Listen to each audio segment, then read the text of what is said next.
விஜயுடைய கடைசி படமான ஜனநாயகன் படம் ரிலீஸ் ஆவதில் தொடர்ந்து பல்வேறு பிரச்சனைகளுக்கு மேலே பிரச்சனை நீடித்து கொண்டே வருது. விஜய் படங்களுக்கு மட்டும் ஏன் இவ்வளவு பிரச்சனை? இதை பற்றி தான் முழுக்க பார்க்க போகிறோம். வாங்க வீடியோக்குள்ளே போகலாம்.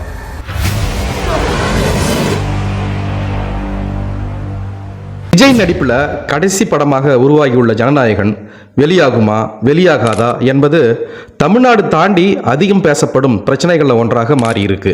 சிறியவர்கள் முதல் பெரியவர்கள் வர, ஏன் அரசியல் தலைவர்கள் கூட ஜனநாயகன் வெளியீடு பிரச்சனை குறித்து கருத்து கூறாம செய்தியாளர் சந்திப்புகளை முடிப்பதே கிடையாது. கதை உருவாகி திரைக்கதையாக மாறி படைப்பிடிப்பு தளம் தாண்டி பின்னணி வேலைகள் என பல கட்டங்களை கடந்து ஒரு படம் வெளியாகும். ஆனா விஜய்க்கான பாணி வேறு. பிரச்சனைகள் உருவாகி அது பற்றி விவாதிக்கப்பட்டு போராட்டங்கள், கண்டனங்கள், சமரசங்கள் என பல்வேறு கட்டங்களை தாண்டித்தான் வெளியாகி இருக்கின்றன. ஒரு கட்டத்திற்கு மேல விஜயின் படங்களுக்கு பிரச்சனைகளே விளம்பரம் என்ற நிலை உருவாகிவிட்டது. இது போன்ற கடைசி நேர பிரச்சனைகள் விஜயின் சமீபத்திய படங்களுக்கு ஏற்படுபவை அல்ல. 2003ஆம் ஆண்டு வெளியான புதிய கீதையிலிருந்து இதே கதை தான். குஷி, பத்ரி, பகவதி, தமிழன், யூத் என தொடர் வெற்றி படங்களுக்கு பிறகு வெளியான விஜயின் 38வது படம் தான் புதிய கீதை. இப்படத்துக்கு முதல்ல கீதை என பெயர் வைக்கப்பட்டது. 1990களின் பிற்பாதியில் வந்த காதலுக்கு மரியாதை, துள்ளாத மனமும் துள்ளும் இப்படிப்பட்ட படங்களுக்கு பிறகு தமிழ்நாடை கொண்டாடும் நடிகராக விஜய் மாறிவிட்டதால அவரை பற்றிய தனிப்பட்ட வாழ்க்கை பொதுவெளியில விமர்சிக்கப்பட்டது. இதனால கிறிஸ்துவரான விஜய் நடிக்கும் படத்துக்கு கீதை என்ற இந்து தர்மத்தை விளக்கும் புனித நூலின் பெயர் வைக்கக்கூடாது என இந்து அமைப்பினர் எதிர்ப்பு தெரிவித்தாங்க. பின்னர் புதிய கீதை என பெயர் மாற்றம் செய்யப்பட்டு படம் அப்ப வெளியாச்சு. இதே போல பிற்பகல்ல வெளியான காவலன் படம். காவலன் விஜயின் 51வது படம். இதற்கு முந்தைய படமான சுறா வணிக ரீதியாக பெரும் தோல்வி அடைந்தது. இதனால விநியோகஸ்தர்கள் பெரும் நஷ்டம் அடைஞ்சாங்க. நஷ்டத்தை விஜய் ஈடு செய்ய வேண்டும் என அவர்கள் தரப்புல கோரிக்கை முன்வைக்கப்பட்டது. அதுவரை காவலன் படத்தை வெளியிடக்கூடாது என நீதிமன்றத்தில் வழக்கம் தொடரப்பட்டது. முதல்ல 2010 டிசம்பர் 17ஆம் தேதி காவலன் வெளியாகும் என அறிவிக்கப்பட்டுச்சு. விநியோகஸ்தரின் பிரச்சனை நீதிமன்ற வழக்கு காரணமா டிசம்பர் 25ஆம் தேதி கிறிஸ்துமஸுக்கு ஒத்தி வைக்கப்பட்டது. பின்னர் மறு ஆண்டு 2011ஆம் ஆண்டு ஜனவரி 14ஆம் தேதி பொங்கல் பண்டிகைக்கு தான் காவலன் வெளியாச்சு. அதுவும் பிற்பகல்ல தான் முதல் காட்சியே திரையிடப்பட்டது. இதே போலதான் துப்பாக்கி படத்துக்கும் ஏஆர் முருகதாசுடன் முதல் முறை விஜய் இணைந்து பணியாற்றிய படம் தான் துப்பாக்கி. விஜய்க்கு பெரும் திருப்பு முனையாக இப்படம் அமைஞ்சது. ஆனா படத்தின் பெயர் வெளியானதிலிருந்தே பிரச்சனை தான். படத்தின் தலைப்பை மாற்ற வேண்டும் என கள்ளத்துப்பாக்கி குழுவினர் நீதிமன்றத்தில் வழக்கு தொடர்ந்தாங்க.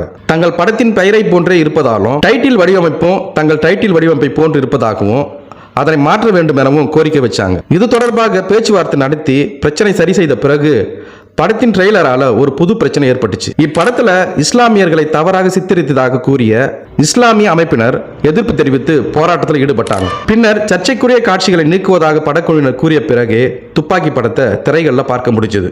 இதே போன்றுதான் தலைவா படம். விஜய்க்கு இது 55வது படம். விஜய் மக்கள் இயக்கம் ரசிகர் மன்றத்தை தாண்டி அரசியல் ரீதியாக செயல்பட தொடங்கிய காலகட்டம். அப்போது தலைவா டைம் டு லீட் என்ற தலைப்புல படத்தின் போஸ்டர் வெளியானது. இதில் இடம்பெற்றிருந்த டைம் டு லீட் என்பது விஜயின் அரசியல் வருகையுடன் தொடர்பு படுத்தி பேசப்பட்டது. அப்போது ஆளும் கட்சியாக இருந்த ஜெயலலிதா தலைமையிலான அதிமுகவுக்கு எதிராக இது பார்க்கப்பட்டது. இந்த படம் வெளியாகும் வரை இப்பிரச்சனை தொடர்ந்த நிலையில ஆகஸ்ட் 9ஆம் தேதி படம் வெளியாகும் என அறிவிக்கப்பட்ட பிறகு படத்தை திரையிடும் தியேட்டர்களுக்கு வெடிகுண்டு மிரட்டல் விடுக்கப்பட்டது. இதனால பாதுகாப்பு கருதி படத்தை வெளியிட அதிமுக அரசு தடை விதித்திருந்தாங்க. மற்ற மாநிலங்களில் திட்டமிட்ட தேதியிலேயே படம் வெளியாச்சு. ஆனா தமிழ்நாட்டில் மட்டும் படம் வெளியாகவே இல்லை. இதனால ரசிகர்களை கட்டுப்படுத்தும் வகையில விஜய் வீடியோ வெளியிட்டு பேசியிருந்தார். அதுல முதல்வர் ஜெயலலிதாவை சந்தித்து பேச அனுமதி கோரி நேரம் கேட்கப்பட்டுள்ளதாக விஜய் கூறியிருந்தார். ஆனா கடைசி வரை அந்த வாய்ப்பு அளிக்கப்படவே இல்லை. இதற்கிடையே படத்தின் தயாரிப்பாளர் சந்திரபிரகாஷ் ஜெயின் நெஞ்சுவலி ஏற்பட்டதாக மருத்துவமனையில் அனுமதிக்கப்பட்டார். பின்னர் ஒரு வழியாக 11 நாட்கள் கழித்து தமிழகத்துல தலைவா படம் வெளியாச்சு. படம் வெளியான போது டைம் டு லீட் என்பது தலைப்பில் இருந்து நீக்கப்பட்டிருந்தது. படம் ரிலீஸ் ஆகி பிரச்சனைகளை தீர்த்த கத்தி படம். இது விஜயின் 57வது படம். துப்பாக்கி வெற்றிக்கு பிறகு ஏஆர் முருகதாசுடன் மீண்டும் இணைந்ததால தொடக்கத்தில் இருந்தே எதிர்பார்ப்பு அதிகரித்துக் கொண்டே இருந்தது.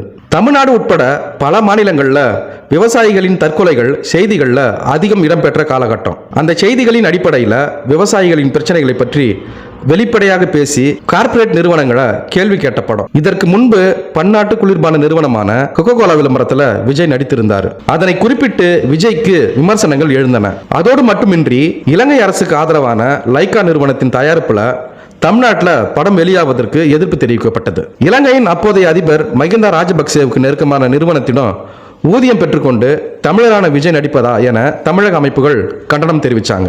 இதற்கு மத்தியில் அறம் படத்தின் இயக்குனர் கோபி நயினார் தன்னுடைய கதையை திருடி கத்தி படம் எடுக்கப்பட்டுள்ளதாக புகார் எழுப்பினார். தாகபூமி என்ற குறும்படத்தின் இயக்குனர் அன்பு ராஜசேகரும் கத்தி படத்தின் கதைக்கு உரிமை கோரினார். தயாரிப்பாளர் சங்கத்துக்கு கதை திருட்டு குறித்து புகார் தெரிவித்து கடிதம் எழுதுவது, உண்ணாவிரதம் இருப்பது என கத்தி படத்துக்கு எதிரான பிரச்சனை பெரிதாகி கொண்டே சென்றது. இந்த பிரச்சனைகளுக்கு மத்தியில தான் 2014 அக்டோபர் 22 கத்தி வெளியானது. படம் வெளியான பிறகு இப்பிரச்சனைகள் முடித்து வைக்கப்பட்டன. ஐடி ரைடுடன் வெளியான புலி படம் இது விஜயின் 58வது படம். 2015 அக்டோபர் 1 படம் வெளியாச்சு. இப்படம் வெளியாவதற்கு முந்தைய நாள்ல விஜய் மற்றும் தயாரிப்பாளரும் விஜய் நெருங்கிய நண்பருமான PD செல்வகுமார் வீடு அலுவலகங்கள்ல வருமான வரித்துறையினர் சோதனை நடத்தினாங்க. சோதனையின் முடிவுகள் தாமதமானதால படத்தின் அதிகாலை காட்சிகள் அனைத்தும் தமிழ்நாட்டில் ரத்து செய்யப்பட்டது. பின்னர் பிற்பகல்ல தான் முதல் காட்சிகள் திரையிடப்பட்டன. அதே போல தெரி படம் இயக்குனர் அட்லியுடன் முதல் முறையாக விஜய் இணைந்த படம் தெரி 2016 ஏப்ரல் 14 படம் வெளியாகும் என அறிவிக்கப்பட்டது. திட்டமிட்டபடி படத்தின் பணிகள் முடிக்கப்பட்ட நிலையில தயாரிப்பாளர்கள் தரப்புல அதிக விலை கோரப்பட்டது. இதற்கு விநியோகஸ்தர்கள் எதிர்ப்பு தெரிவித்தாங்க. ஏன்னா இயக்குனர் அட்லி தெரிக்கு முன்பு ராஜா ராணி என்ற ஒரு படத்தை மட்டுமே இயக்கியிருந்தார். அதுவும் நவீன மௌனராகும் என விமர்சிக்கப்பட்டிருந்தது. இதனால படம் வெளியாவதில் சிக்கல் எழுந்தது. பின்னர் குறித்த தேதியில படத்தை வெளியிட வேண்டும் என்று குறைஞ்சபட்ச உத்தரவாத தொகையுடன் சென்னை உட்பட முக்கிய நகரங்களில் உள்ள சில தியேட்டர்களில் மட்டும் படம் வெளியிடப்பட்டது.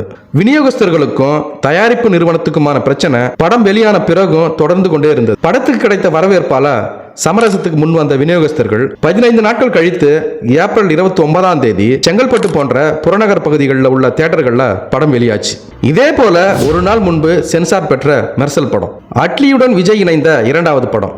சென்னை மெரினாவில் தலைமை இல்லாவிட்டாலும் கட்டுக்கோப்புடன் ஜல்லிக்கட்டு போராட்டம் நடந்து முடிந்த காலகட்டம். பாரம்பரியம் என்ற பெயரில் நடத்தப்பட்டு வரும் போட்டிகளால விலங்குகள் துன்புறுத்தப்படுவதாக பீட்டா அமைப்பு போர்க்கொடி தூக்கிய நேரம். அப்போதுதான் ஜல்லிக்கட்டு காலை மாட்டின் தோற்றத்தில் மெர்சல் என்ற தலைப்பு வெளியாச்சு. படத்துல GST, டிஜிட்டல் இந்தியா போன்றவை குறித்த வசனங்கள் இடம்பெற்றதால பாஜகவினர் நேரடியாக இப்படத்துக்கு எதிர்ப்பு தெரிவித்தாங்க. சில மாநிலங்களின் மருத்துவமனை அவலங்களை வசனங்களா விஜய் பேசியிருந்தார். இதனால விஜயின் மதத்தை சுட்டிக்காட்டும் வகையில ஜோசப் விஜய் என பாஜகவினர் விமர்சித்தது அதிர்வலைகளை ஏற்படுத்தியது. அரசு மருத்துவர்கள் குறித்து தவறான கருத்துக்கள் இடம்பெற்றுள்ளதாக மருத்துவ சங்கமும் மெர்சல் படத்துக்கு எதிர்ப்பு தெரிவித்தாங்க.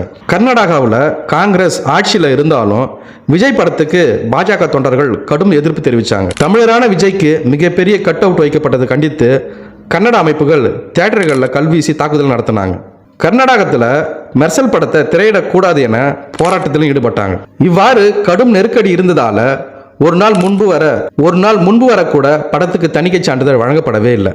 அரசியல் விமர்சனத்துடன் வெளியான சர்க்கார் படம் AR முருகதாசுடன் விஜய் 3வது முறையாக இணைந்த படம். புகைப்பிடிப்பதை போன்று வெளியான விஜய் போஸ்டருக்கு அன்புமணி கண்டனம் தெரிவித்து பிரச்சனையை தொடங்கி வைத்தார். தொடர்ந்து பல பிரச்சனைகள் எழுந்தன.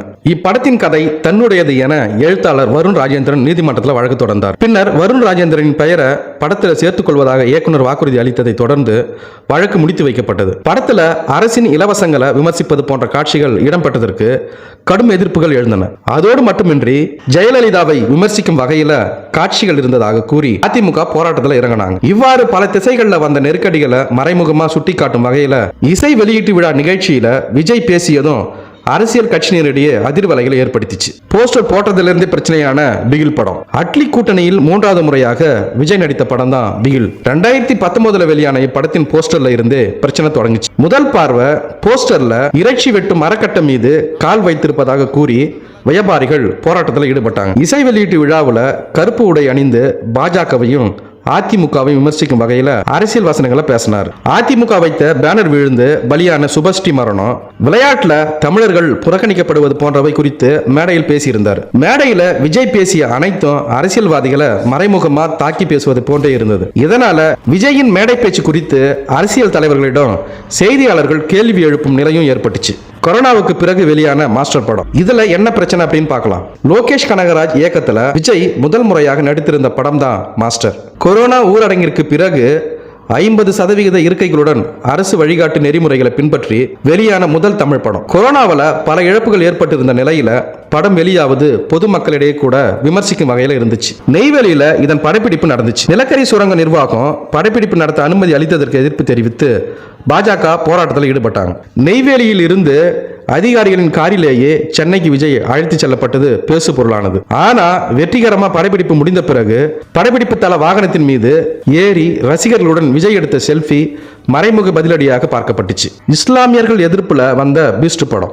நெல்சன் திலீப் குமார் இயக்கத்துல விஜய் முதல் முறையாக நடித்த படம் பீஸ்ட். பாகிஸ்தானை சேர்ந்த இஸ்லாமியர்கள் தீவிரவாதிகள் என காட்டப்பட்டதாக முஸ்லிம் அமைப்புகள் எதிர்ப்பு தெரிவித்தாங்க. தமிழ்நாட்டில் பீஸ்ட் படத்தை தடை செய்ய வேண்டும் என தமிழ்நாடு முஸ்லிம் லீக் போராட்டத்தில் ஈடுபட்டாங்க.